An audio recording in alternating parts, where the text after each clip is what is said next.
Hey, look, you made it. Thanks. And make sure you give yourself a like on this video and leave a comment underneath whenever I say something that you might agree or disagree with. Now let's go to the video. Any woman who picks you up sees you as a child. Oh, yeah. When I'm building you, you're my child. You're my little one.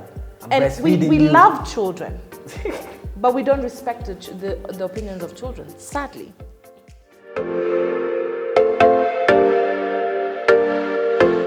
Hiya, you made it! Welcome to another edition of the Simon Says podcast right here. I'm shooting at Twiva Studios. Where are they? They're right here at Hurligham, where you as a content creator, guess what you can do? You can come on down and shoot content just like this with the help of guys who are on the other side of the camera. You can't see them, but wait, guess what? You can see them. When you come and you see them right here at Hurligham. Even you as a business person. You see there, you're running your business, you're like, how do I even handle my socials and great content there? They got your back. They'll make great content for you, like the great content that you're watching, and the great content creators like Kate Riera, who came on down to come here to shoot with the Simon Says podcast. Kate, Hi. How in the world have you been mentally? I think I'm happy. I'm happy. I'm on such a happy trajectory. I'm very positive lately. Yes. That's interesting, because how do you reach a level of happiness? Because if being honest, how do you reach that stage where, sometimes you can be caught with so many things externally. Mm-hmm. How do you center yourself to be in a state of happiness? There's something I did in 2020 and I kept on saying, I know goodness is coming. I know goodness is coming. Goodness? Yes, great things are coming. So that's the kind of energy I'm on. And it's something I've been seeing on social, and I said, let me apply it. Think like you already have it. So that's why I'm happy. I'm feeling like I already have it. Even though I don't have the 20 million in my bank account, I have it in my heart. I feel it, it's there. So that's why I'm positive. Manifestation? Not really. Yeah, because that's kind of like what it is. It's manifestation of some sort, but you can only do it when you see yourself in that situation. So that's how I'm feeling myself. Positive, in the blessings, in the goodness, in the... And one thing that we have been seeing this place right here, you've been seeing it a lot in the media. And you've been around there for a minute. Oh my God. You guys make me feel so old. Don't worry, you're not so young. But that's it. Okay. Which is a good thing. Yeah. But why is age such a bad thing? Why is it like, why even someone saying that you're old, why is that so contextualized as such a bad thing? I think for women, aging is like a crime. We make it criminal for women to age. You guys look better as you age. We don't, and that's a lie. We kind of look the same. It depends on how much you take care of yourself. True. Yes. But of course, with a lot of things women go through, it's harder. But I will say this, the longer you've stayed in any industry, the more people expect certain things. For instance, I like, don't make me feel like I've been here for a while. But also, I like the time I've been here because I can no longer be called an amateur. I already passed the mark of amateur now. I can call myself a professional. Yeah, true. I can call myself even a consultant. Oh, nice. Yes. Because even people can come to you for even a consultation for so many things. Yeah. That means you've also mastered the art of communicating. Yes. And that's a key thing. Very crucial. Because that's hard. Because, oh my God. Especially when communicating, like, what is it that you have seen, even as a media practitioner, what is it that you have seen when you're doing, even creating content on video, creating content on various platforms? What have you seen that's key for you to transact communication with the other person? I think the one thing that is essential is for you to understand the message that you're sending out. Key message, because I feel like we get really swept in to so many waves, and the key message about whatever you're saying does never get through. It's never getting through every time you say it. It's always going with the wave. And see, Kenyans are very, someone said we accept a lot of things. I don't know if it's the metropolitan kind of way we are. We have so many different communities. We just receive. We're big receivers. So a lot of things pass away. We'll see a new dance, we're on it. We see a new music wave, we're on it. And I think one of the things that can stand out for anyone is that your message is clear through and through. How have you now, because even when you mention the message is clear, that means you have to learn the art of even contextualizing what message you want to even. Now, how have you learned even now to communicate more effectively to an audience yourself, even to your own personal audience? What have you learned? It was such a tough thing, because coming from the career I had before and into this, because media was new to me. I was never schooled on how to. Yeah, you're doing law. Who you? Hey, it's picky ponky. That was you. Yeah. You wanted to wear a wig. Imagine. Why? Are those things smelly sometimes? They look good. Imagine me in a white hair wig. Be a nice look, eh? That's a lot of imagination right there. but yeah, what made you like diverting slowly into like, you wanted, like, what was intriguing? Was it the fame? Was it the lights? No. What was it? It's the comfortability I was in front of the camera and in front of any microphone. You know, I had been in court before. We had already done court proceedings because that's what you do when you're in school. And I already felt that I was struggling. It was a struggle for me. You know, I say these things to younger people, and I'm like, try everything. Try everything so that you know exactly what you can do. I tried singing. I was in a band. I say that all the time. Yo, yes. You can sing? Yes. Okay, you can hold a note. I can hold a note when I need to. Not today, though. Okay. I tried writing. You know, I had my own magazine at one point. You have to do all these kind of things And these are to good find things. yourself, you know, and that's what I did. So for me to become a good communicator, I had to learn that. I had to learn that the language you speak in hospital, in court, in a market, in a salon, in a hotel are quite different to the kind of language and the kind of communicating you do behind the camera or behind the radio. How is it that you touch everybody? Because you remember, all these people are listening to you all over the world and all over the country. Different situations. We've got a sad person, a happy person, someone in their personal vehicle, another one in a matatu. Another one is just chilling somewhere waiting for a job. Another one is washing the house. Another one... You have to have all these things in your head as you communicate all this. But the one thing that is a basis of human communication is how you make them feel. Because at the end, all these people, matatu to Range Rover, they have feelings. So feelings matter. Yes. Exactly. So, and the whole idea is to tap into those feelings. Now, how have you, because that's something that you actually realize, you want to tap into people's feelings. Yes. When you mentioned that you were always comfortable on video, like even picking up a phone and recording yourself, you're comfortable on that. Yeah, I'm okay with that. Even, because the one issue that people have, especially when you're doing video, is you don't get that feedback immediately. Especially when you're, how are you comfortable in just recording and then now speaking? What is it that you kind of practice, or even what is it that you actually do to now get comfortable in actually articulating? Are you envisioning something? What are you doing? It has to be envisioning in, and for me it's the invisible audience, which I had with my primary training was in radio.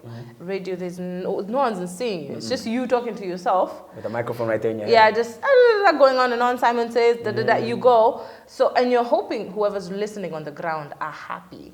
Or they're paying attention. Or are paying attention. Yes. And you can only get that when they call in. So I think for me, it translated the same on TV. I was like, let me give my all and they will receive it.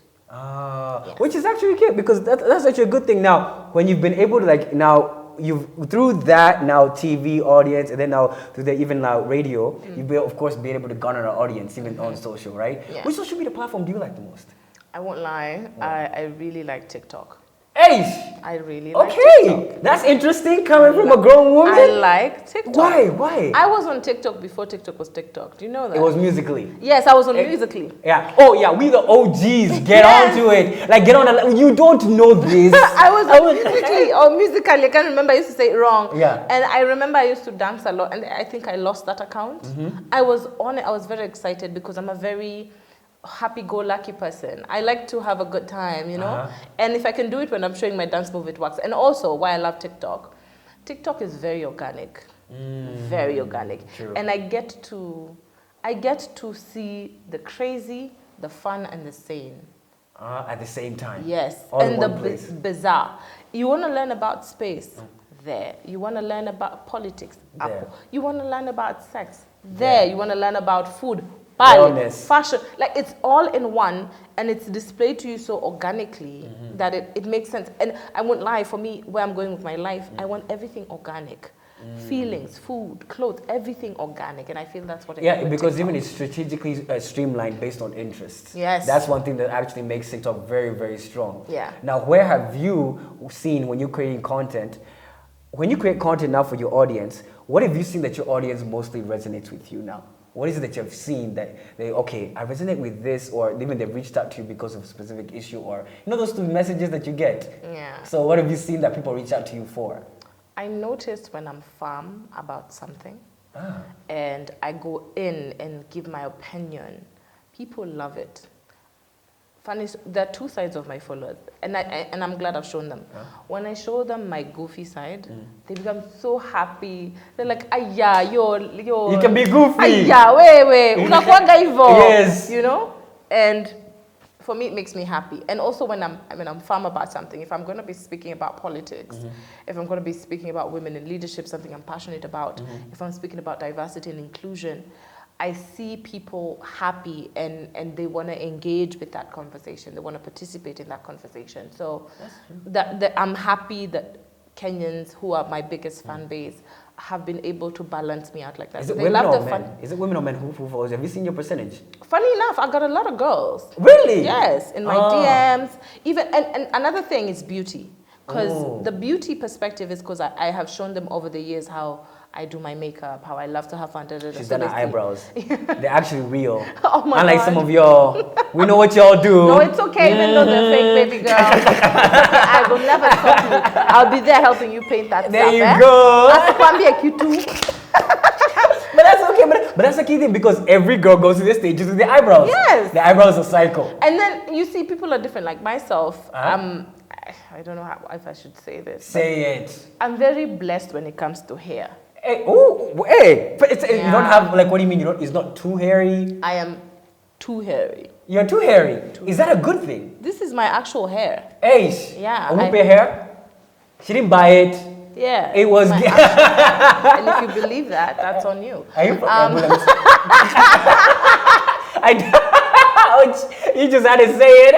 You know, because I just thought it was in the day, like, Exactly. oh, that's when you can see. Whatever, I don't care. But I'll tell you this. So they're different because I'm at home. I do makeup for like my sisters, and we're all different. Like I find myself, it's easy for me to have my eyebrows. My sisters don't have it, so I have to help them out. So with those things like that, and that's why I tell you, women are able to come to me for so many things because I've opened up my heart. That's true. Even you mentioned something about being firm in your communication. Yeah. Because it's key. It's not just a matter of like even you communicating. Even when you're able to be firm in what you say, does that come with now you understanding what you're saying?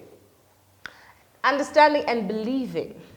I believe what I am saying is actually to be true. And I usually say what I believe doesn't have to be the same as what you believe. I just believe it in my world. You know? Although, and that's the thing, we live in a world where everyone is allowed their opinion, just like they're allowed to have something else in the back. True. So, when my opinion imposes on someone else's opinion, it doesn't make theirs less and mine more. It just makes mine mine. That's the thing people should understand. Yeah, I get you. Opinion is opinion. Opinion is opinion. That's where I get my firmness. I believe in it. I believe what I'm saying to be true. But also I'm very open to be corrected and guided if it is steering people the wrong way. Now that makes you, that firmness that you have when it comes to now negotiating and you're getting on and you're getting now on the boardroom. Here we are. Ooh. Now we're discussing the business side of things now. Yeah. And because I've seen you on a billboard, but in case you've seen this face on a billboard, aka Smirnoff. You seen that face there? Yes, and that's what she was doing. I did it again. How long did you have to do that pose before Smirnoff? How long did you have to do that? How long did you have to hold that pose? Then they're like next to the face. Oh my God. How long was that pose? How was that you? Because let me tell you, and this cameraman will tell you after this. I pose very easily. It's not hard. I'm an easy poser. She's also very humble. And you know, it's very. But see, it's very easy for me to pose. It's not a struggle. That I was tensing because it's getting cold, you know, and sadly that week I was a little bit under the weather. Okay. So I was working on like energy, very low energy, but I was still able to perform. Okay. Yeah. How did they approach you, or did you like pitch in a whole proposal and everything? Did they approach you? How was that? How was that engagement? They approached me. Oh. Yes. And they were like, we'd like for you to represent the brand of Smirnoff number 21, which is the vodka. And I was happy to do it because early in my career, I was given a drive show and I engaged a lot of alcoholic brands, you know, a lot of late night. No, we're selling, it's a product. But not an everyday product. It's not an everyday product, it's a luxury product. Let's just say that, you know, for enjoying yourself. And I had engaged with the product for so many years, you know, and they had seen how I had been selling it for a couple of years. They'd seen the work I had done. And they're like, I think we're safe enough to work with you. You will deliver what we need to have. And what do you, now, when it comes to even engaging, what do you think that they were looking at when they were coming towards you? Like, because even a lot of people, what happens is, right now everybody's looking for online following. Yes. But then the key thing is, how are you going to monetize that? Or how am I going to even, were they looking at mostly your online following, or they're just looking at you as a media personality, or you as Kate? What did they look at? What are the main thing that they were looking at when it came to you? Other than following, which I think following these days has become so relative. People have 10,000 followers and have brands following them, by the way. It really doesn't matter these days. It's the character that pertains to them. I won't lie, if I'm looking to advertise Rubber Johnsons, if you don't know what a Rubber Johnson is, I won't help you. Jesus. You go do it for yourself. I don't know what a Rubber Johnson is, so she won't help me. Are you serious? So let me just go and help myself out. Anyway. What is it? No, you'll figure it out. Okay, gosh. See how firm she is? So if I'm looking, okay, let me say another product. If I'm looking to advertise cake, I look someone who relates to cake. Either they bake them, they've been seen around that kind of nature. They look like a happy thing, because cakes are happy. You know, they're for happy moments. And I think with every brand, every creator, they need to understand, as they're identifying themselves, as they're putting themselves out there, they need to project something that is exact. When we talk about someone like This Is Us, Sharon Mendia was one of the first bloggers. No, okay, yeah, relatively one of the first. She was bloggers. a pioneer in that area. You know, she really pioneered. She pioneered a lot of fashion. So when you see fashion brands come into her, it makes a lot of sense. True. You know, and I think that's the space that should be relevant for content creators. This is what I'm good at, this is how I do it, and it's very easy for me to do it. So it relates very easily. When you see someone like Rihanna, even other than producing her products for Fenty, before she had her own perfume line, she'd worked with other brands as well, like Marc, etc. And it's because she projected beauty and fashion, so she looked like she understood that. So most of the time, whatever you're projecting and putting out there, that's what people will visualize a lot of times. So for me, they had seen this fun, outgoing girl who knows herself, can enjoy her drink and also be stable, and can also say something. Because when we were doing Smirnoff, we were not only telling people, oh, drink. No. We're telling people to drink better and not more. And other than that, also, we're showing them that you can have a good time. You know, you can discover Kenya, because we're discovering Kenyan talent as we're doing it. We're not just pushing, let's consumption only. You know, and that's I think that's what they want. Yeah, that's true. Because can you imagine selling an alcoholic brand with someone who's seen as an alcoholic? Well, that could work to some extent. No, it's quite risky, because there are a lot of rules on how to sell alcohol these days all over the world. That's you can't sell it to harm anyone.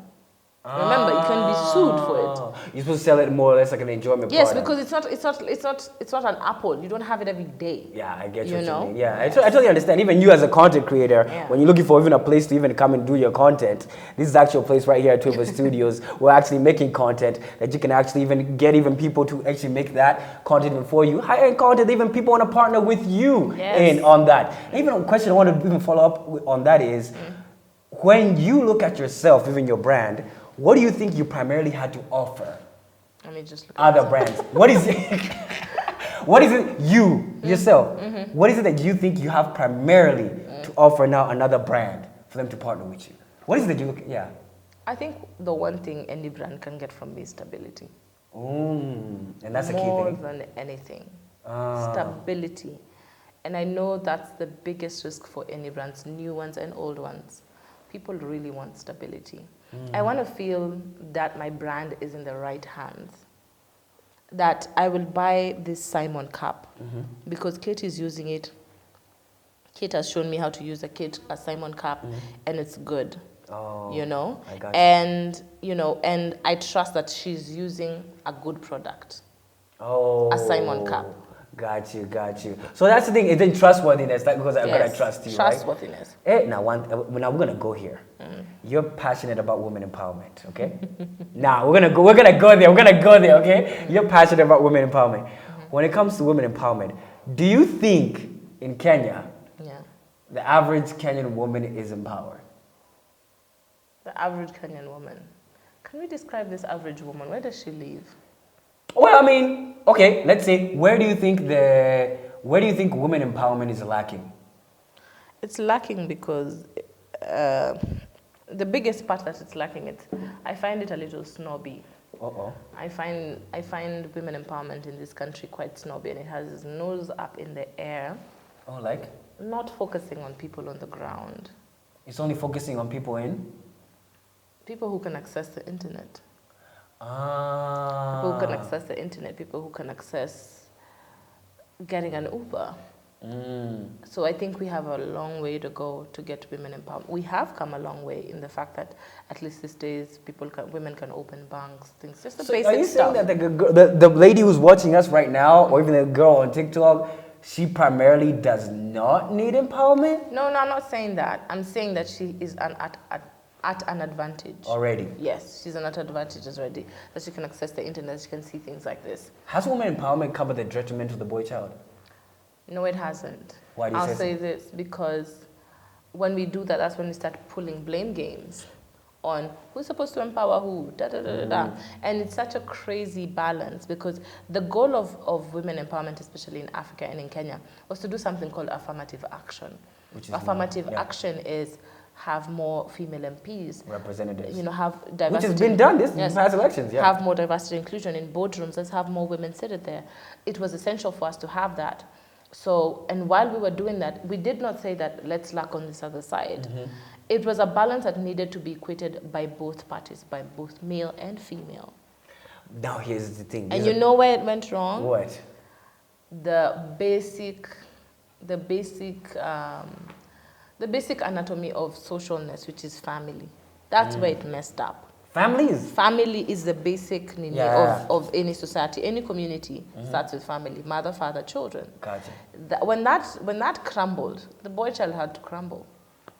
So you're saying the boy child, we have crumbled? You hear us? I think we have crumbled. You guys have crumbled. Why would you say that you have crumbled? Okay, what are the side effects? What are the side effects? The side effects is for you having people like Amerix, having people like Andrew Kibe, like are you saying they're bad? Now let me finish. As the people who represent what men should be. I think. And as they face, now someone can sit and listen to someone like Andrew Kibe. Are you kidding me? Why not?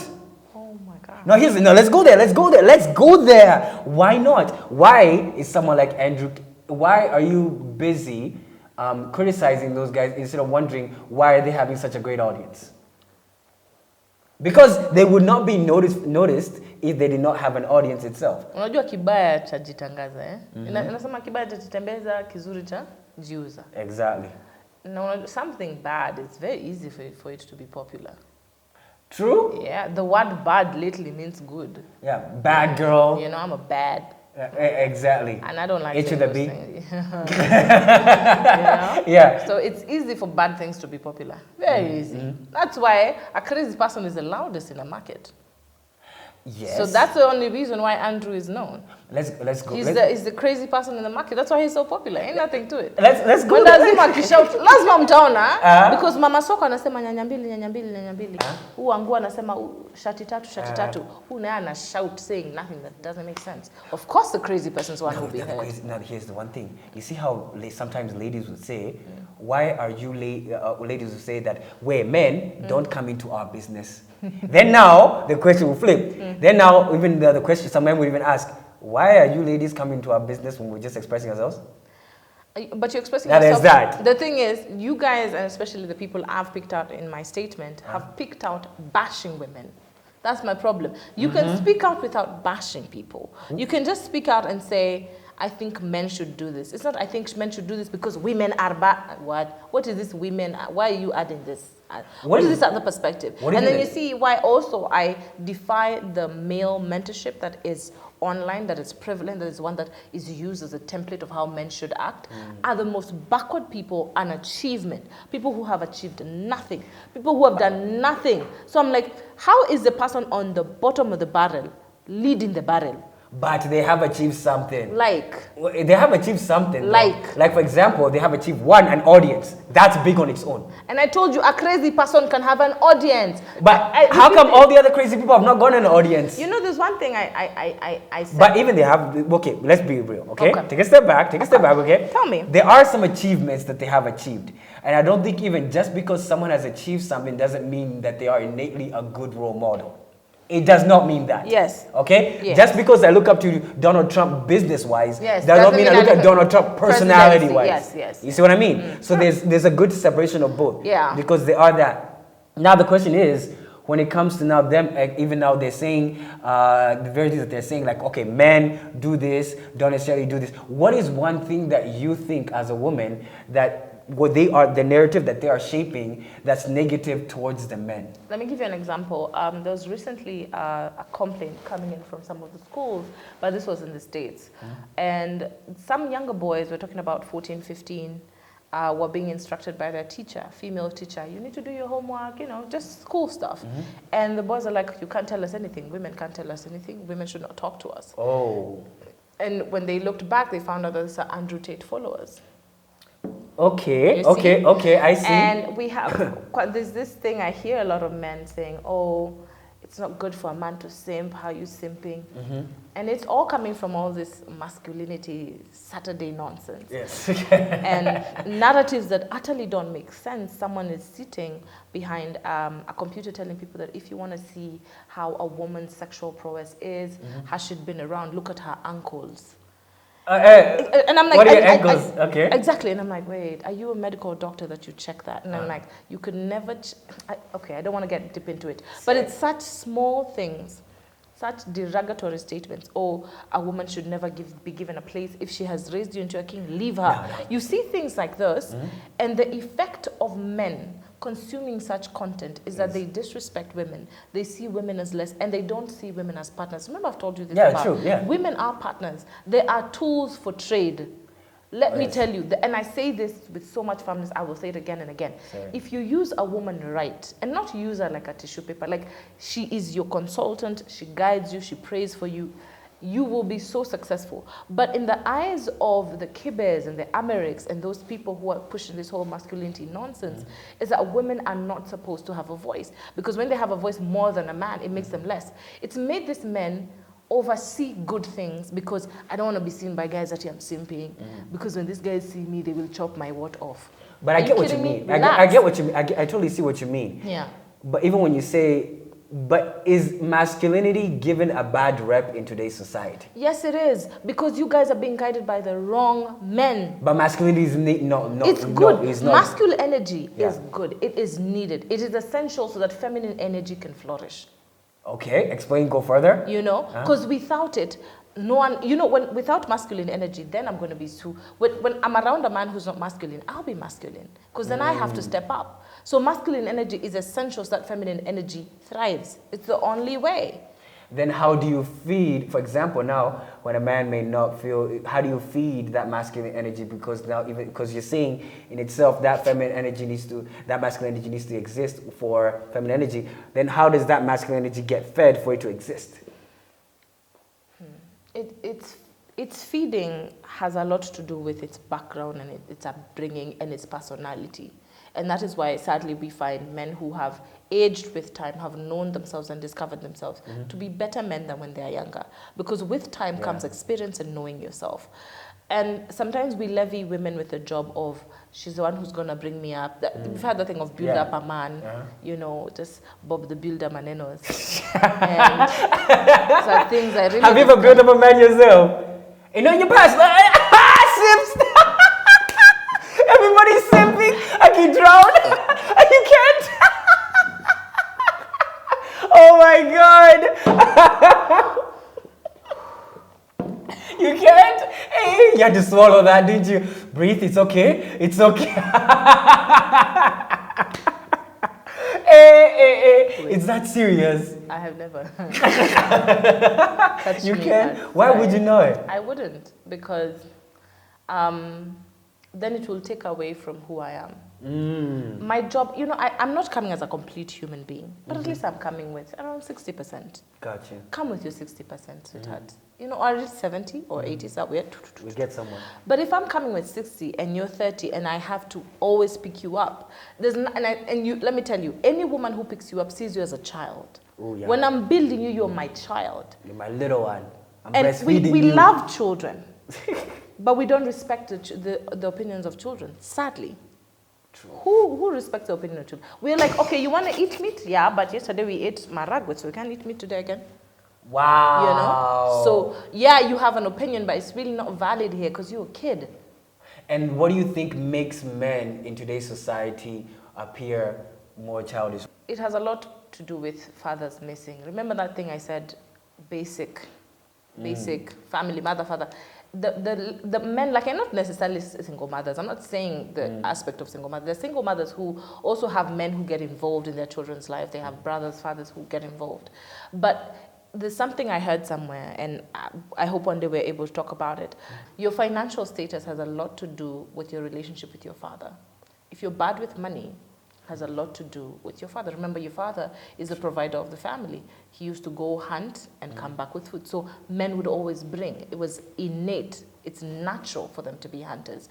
So why it is essential for men to be present, active, cultivating, and nourishing. So the problem with a lot of parents is that they're controlling, not nourishing.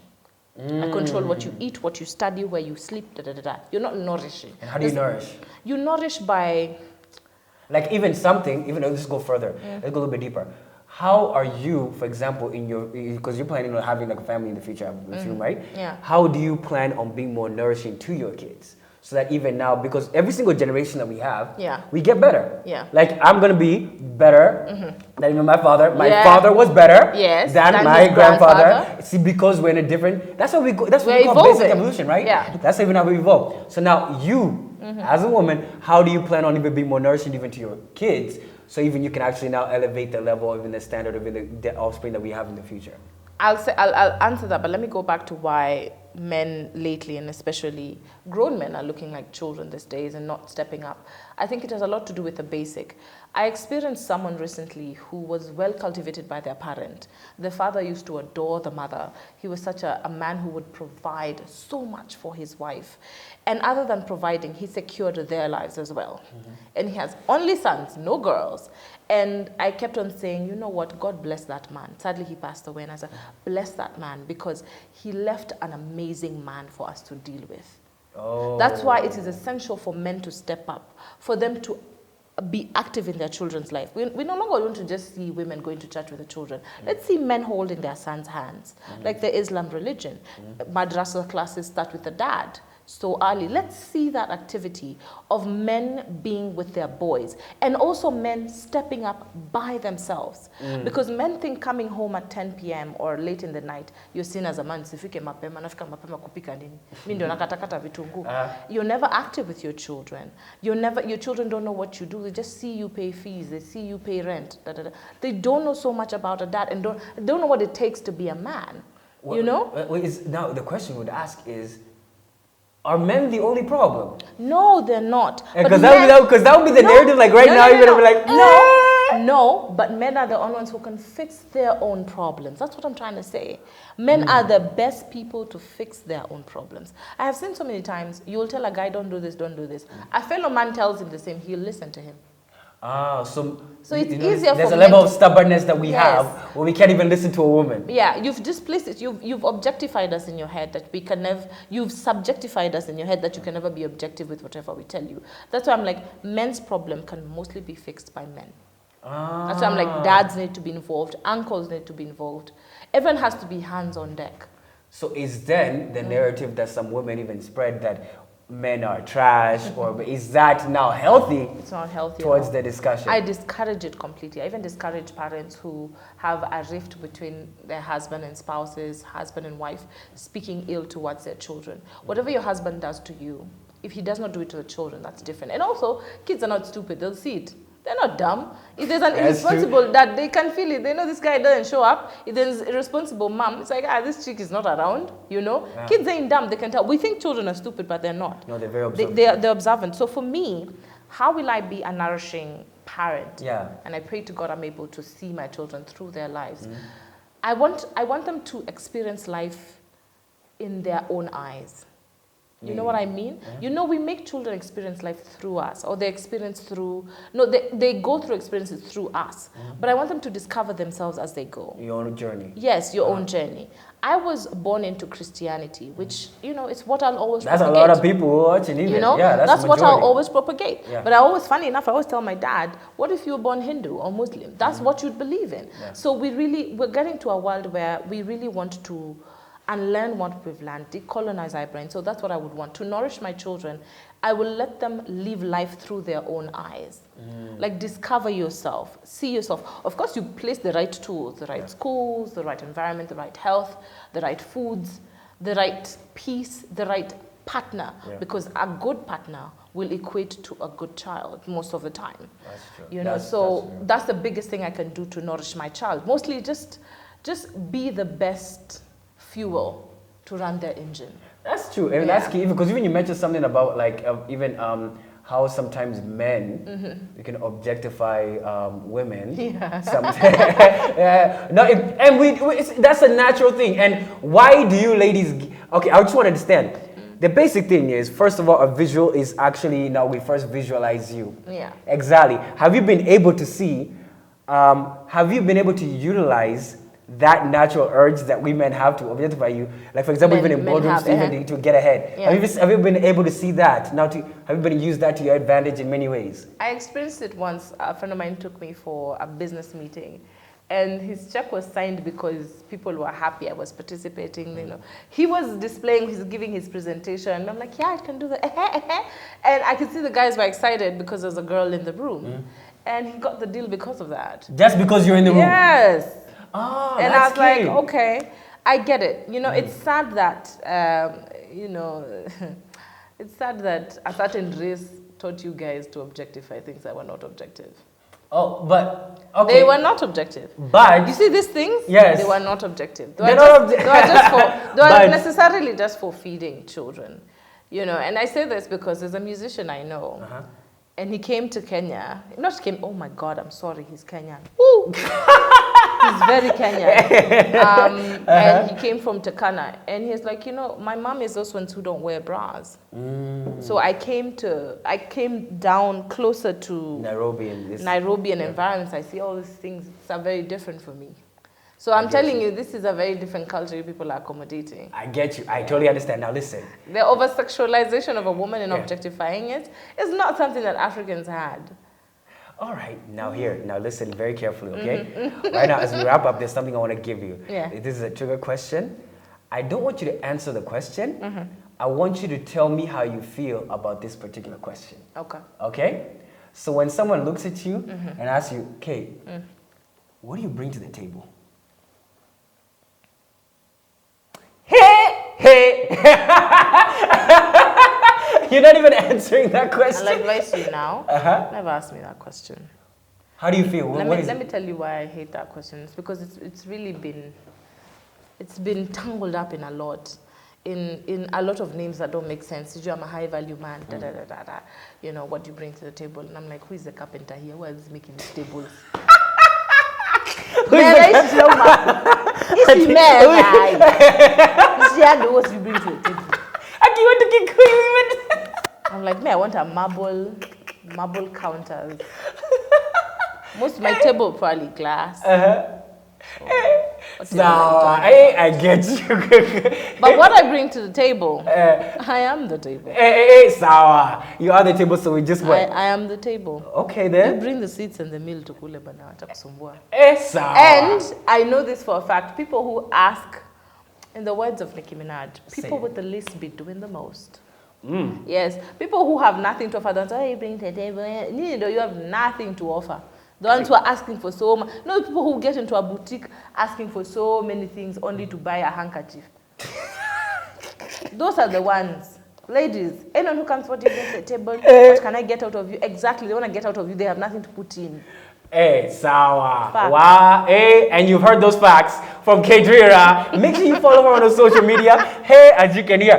And leave your comments underneath on what you guys thought. The fire that she has brought right here on Tuba Studios. And you can actually even come down here. You can also make content even for yourself. With you as a content creator. Like even way me and Kate made right here. And at the same time, you as a business person. If you're looking for places you can actually make content for your business. And you need people to guide you on that. Well, guess what? Tuba Studios is right here at Hurligham. Make sure you even follow them on all their social media platforms and follow Kate. She's a very interesting person. As you can see, I only bring interesting people here. Anyway, that's a wrap on this edition of Simon Says Podcast. Till next time, see ya. Bye. Talk apa. Find a table.